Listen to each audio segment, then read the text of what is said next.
Stock কি খায় না মাথায় দেয়? স্টক মার্কেট বা শেয়ার মার্কেটটাই বা কী? স্টক মার্কেটে যাবো কেন, আর যদি যাবার মন করি তাহলে কিভাবে যাব? আর হ্যাঁ, মিডিল ক্লাস মানুষরা কেন ভাই স্টক মার্কেটে যেতে চায় না, আর ধনী মানুষরা কেন ভাই স্টক মার্কেটে ঢুকে বসে থাকতে বেশি পছন্দ করে? এবার দেখো, যে কটা প্রশ্ন বললাম তার তো যথাযথ উত্তর দেবো, কিন্তু তার আগে এটা বলি ভাই, ভিডিওর ভিতর এমন কোনো জায়গায় নেই যেখানে আমি তোমায় বলবো এই লিঙ্কে ক্লিক করো, ওখানে জয়েন করো। না, পিওর খাঁটি কথা হবে ভাই, তাই ধৈর্য সহকারে শোনো। প্রথমে আসো স্টক কি। স্টক বা শেয়ার এই দুটো একই কথা। যত বড় বড় তুমি ব্যবসা দেখো, যেমন Reliance, tata, Paytm, HDFC banks, এদের যে দলিল অর্থাৎ মালিকানা, এই যে মালিকানা, এটাকেই বলা হয় শেয়ার। এবার একটা প্রশ্ন উঠতে পারে, এত ভাই বড় বড় কোম্পানির মালিক, তারা ভাই তাদের কোম্পানির মালিকানা কেন আমাদের কাছে বিক্রি করবে? কারণ ভাই খুব সোজা। এখন কোনো ব্যবসা ভাই শুরুতে তো আর বিশাল বড় থাকে না, সে ছোটোই থাকে। তখন তার ব্যবসাটা চালাতে হলে নিজের পকেট দিয়ে টাকা খরচা করতে হয়। আর যদি আরও টাকা লাগে তখন সে বন্ধু বান্ধবের কাছে যায়। আর যদি আরও টাকা লাগে তখন ভাই তাদের কাছে দুটো অপশান আছে, হয় ব্যাংকের কাছে যাও, না ডাইরেক্ট পাবলিকের কাছে যাও। আর ব্যাংকে এরা যেতে চায় না, কারণ ভাই একটা বিজনেস স্টেবল করতেই ভাই 2 থেকে 3 বছর চলে যায়। আর ব্যাংকে তো ভাই সুদ, মানে প্রতি মাসে মাসে বছর বছর এসে করা নাড়তে থাকে। তাই তারা ভাবে যে ডাইরেক্ট পাবলিকের কাছে যাবো। এবার কোনো কোম্পানি ভাই ডাইরেক্ট সরাসরি গিয়ে বলতে পারে না তুমি আমার কোম্পানির শেয়ার নাও।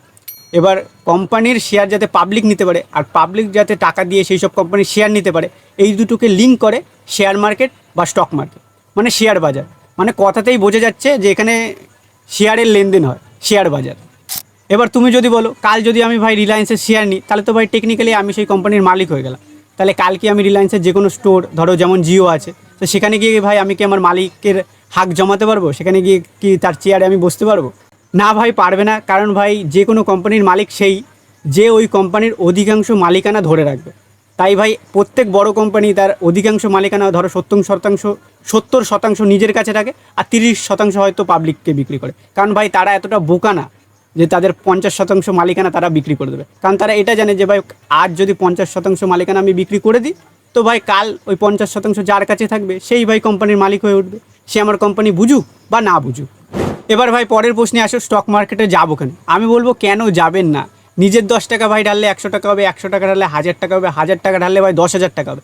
এমন রিটার্ন ভাই তোমার নিজের ব্যবসা ছাড়া তোমায় কেউ দিতে পারবে না। তাই তোমার কাছে এই সুযোগটা আছে যে এমন ব্যবসায় তুমি তোমার বিনিয়োগ করতে পারো, আর সেই কোম্পানিও যত বড় হবে তোমার ঢালা টাকাটাও তত বড় হবে। মানে সেই কোম্পানির লাভ্যাংশ তুমিও কিছুটা পেতে পারো। এরকম রিটার্ন জেনারেট করার জন্যই মানুষ স্টক মার্কেটে যায়। এবার একটা উদাহরণ দিয়ে বলছি, মন দিয়ে শোনো।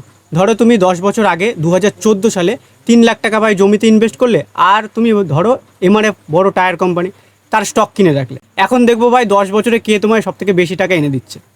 এবার আমি জমিতে ধরলাম ভাই তোমায় একটা রিটার্ন জেনারেট করে দেয় ইয়ারলি 11%। এমনিতেও ভাই 7-8% তো ব্যাঙ্কই দিয়ে দেয়, 5% ব্যাঙ্কই দিয়ে দেয়। জমিতে এর জন্যই করে যাতে রিটার্নটা একটু বেশি, তাই 11% ধরলাম। তো 3 লাখ টাকায় 11% সুদে 10 বছর পর তুমি পাবে 8,87,962 টাকা। এবার আমরা ভাই উল্টো সিনারিও দেখি, যদি এমআরএফের শেয়ার কিনে রাখতে 2014-তে ভাই 10 বছর আগে এই একটা শেয়ারের প্রাইসের দাম 19,000 ছিল। তখন যদি তুমি ভাই এমআরএফ টায়ারে ইনভেস্ট করতে, তুমি তার শেয়ার পেতে ভাই 16টা। আর এখন ভাই বর্তমান শেয়ারের দাম যেহেতু চলছে 1,39,000, তো ভাই 1,39,000 ইন্টু 16 বর্তমান প্রাইস দাঁড়ায় 22,24,000 টাকা। মানে বুঝতে পারলে ভাই, কোথায় 8 লাখ, কোথায় 22 লাখ, মানে ডবলেরও উপরে। কিন্তু হ্যাঁ ভাই, এখানে রিটার্নটা যেহেতু অনেক বেশি, তাই ভাই একটা রিস্ক ফ্যাক্টরও কাজ করে। এই টাকাটা ইনভেস্ট করা টাকাটা তোমার শূন্য হয়ে গেলেও যেতে পারতো। কিন্তু ভাই জমিতে ভাই আর যাই হোক, তোমার ইনভেস্ট করা টাকাটা ভাই একবারে শূন্য হয়ে যাবে না, এই গ্যারেন্টিটা থাকে। এটা ভাই সবাই জানে। একটা কথা মাথায় রাখবে, যেখানে রিস্ক বেশি সেখানে রিটার্নটাও বেশি, যেখানে রিস্ক কম সেখানে ভাই রিটার্নটাও একটু কম। এই রিস্কের কারণেই ভাই মিডিল ক্লাস মানুষরা স্টক মার্কেটের দিকে যেতে চায় না। কারণ ভাই একটা ভয় থাকে যদি টাকাটা শূন্য হয়ে যায়। এর জন্যই তারা ভাই SIP, mutual fund, FD, gold, জমি, এগুলোতেই ভাই সীমাবদ্ধ থাকে। কিন্তু ভাই ধনী ব্যক্তিরা জানে, মিউচুয়াল ফান্ডে যদি আমি টাকাটা নিবেশ করি, সে আমায় কোথা দিয়ে টাকাটা ইনকাম করে দেবে সেটাও তো আমায় জানতে হবে। সে তো ভাই আমার টাকাটা লাগাবে স্টক মার্কেটেই।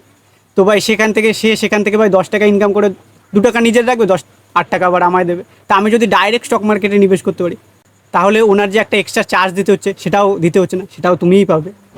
আর হ্যাঁ ভাই, ধনী মানুষরা স্টক মার্কেট পছন্দ করে এই একটাই কারণ ভাই তারা জানে বিজনেসের পরে আমার যদি সবথেকে বেশি সুদ কেউ দিতে পারে, তো ভাই এই স্টক মার্কেটই দেবে। আর তাছাড়া ভাই বিজনেসের পরে স্টক মার্কেট ছাড়া কেউ দিতে পারবে না। আর একটা জিনিস, ধনী মানুষরা ভাই ব্যবসাটা বোঝে, তাই ভাই তারা 10টা কোম্পানিতে বা 10টা বিজনেসে তার টাকাটা ঢাললেও তারা ধরেই রাখে ভাই 6খানা ডোবে। তাই 6খানা ডুবেও গেলে 4টে ব্যবসা যদি তার ইনভেস্ট করা যেখানে করা আছে তারা যদি দাঁড়িয়ে যায়, তো ভাই ওই 6টার লসও রিকভার হয়ে যায়। আর ভাই প্রচুর লাভ্যাংশ সেই 4খানা কোম্পানি থেকেই তুলে আনে।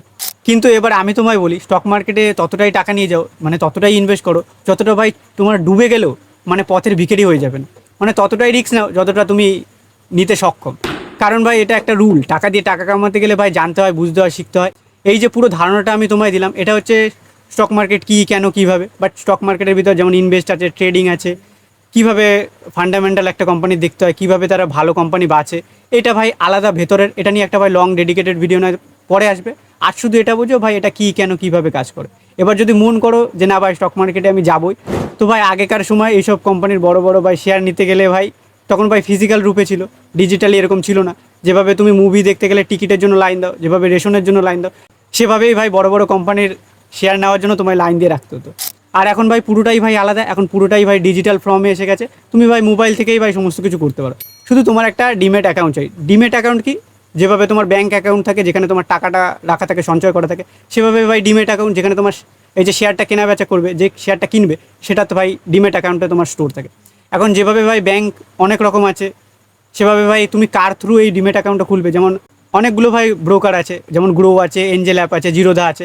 এখন তুমি দেখে নেবে ভাই কে কেমন জিএসটি নেয়, কে কেমন কাটমানিটা, তার একটা প্ল্যাটফর্মে তো কাট আছে, সে কে কত পার্সেন্টেজ রাখে সেটা একটু দেখে নেবে। ব্যাস, তারপর ভাই তাদের মোবাইল অ্যাপটা নামাবে, সেখান দিয়ে ভাই প্যান, আধার কার্ড আর তোমার ব্যাঙ্ক ডিটেলস দিলেই 24 ঘন্টার ভিতর ভাই তোমার অ্যাপটা চালু হয়ে যাবে। তারপর ভাই তুমি শেয়ারের লেনদেন করতে পারো, সব কোনো সমস্যা নেই। আশা করছি ভাই প্রতিটা প্রশ্নের উত্তর আমি তোমায় যথাযথ দিতে পেরেছি। তাই ভালোবাসা নিও, ভালোবাসা দিও। বিনিয়োগ, ব্যবসা, কন্টেন্ট ক্রিয়েশন নিয়ে কিছু দেখতে চাইলে আবার এসো। বাড়িয়ে দাও তোমার হাত, তোমার হাত।